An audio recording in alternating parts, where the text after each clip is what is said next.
Moi, il m'arrivait d'avoir des périodes d'angoisse. Ça y est.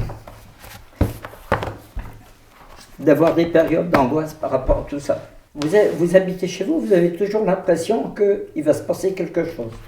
Nous sommes ici au Puy, un petit village de Boisney-la-Tude dans l'ancienne commune de Charmant, où un conflit de voisinage fait rage depuis plusieurs années.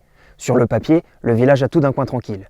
On y trouve seulement 6 maisons, nichées en haut d'une butte, entourées de champs et de bois. Ici, un collectif d'habitants dénonce le comportement d'un couple de voisins. Sylvie, 64 ans, installée au centre du bourg depuis 1995, et Eugène, son compagnon, déjà connu pour des querelles de voisinage à Salles-la-Valette.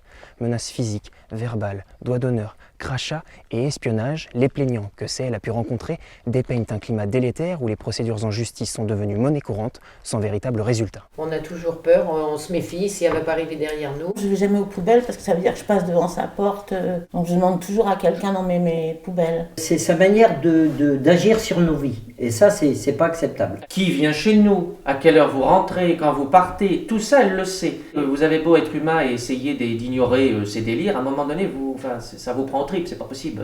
Il y a eu de multiples procédures civiles qui ont été lancées, qui ont abouti à des condamnations la concernant, puisqu'on a gagné toutes les procédures civiles. On a tenté la conciliation, qu'est-ce qu'elle a fait? Elle porte plainte contre la conciliateur de justice.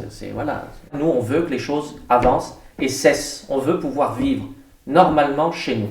Retour en juin 2024. Sylvie pénètre sans autorisation dans la propriété d'un de ses voisins qui lui demande d'en sortir. Ce à quoi l'habitante répond « Tu veux voir mon cul ?» tout en baissant son pantalon.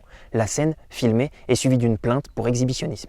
Mais après un an d'enquête recoupant les anciennes affaires, la mairie de Boisney-la-Tude affirme avoir eu connaissance du classement sans suite du dossier, une information qui proviendrait directement de l'antenne de gendarmerie des Coteaux du Blanzaquet. Depuis, le quotidien des voisins du Puy est dominé par l'incompréhension et le désespoir. S'ils regrettent de ne pas avoir l'opportunité de s'exprimer devant la justice, ils redoutent également qu'un accident plus grave ne se produise prochainement.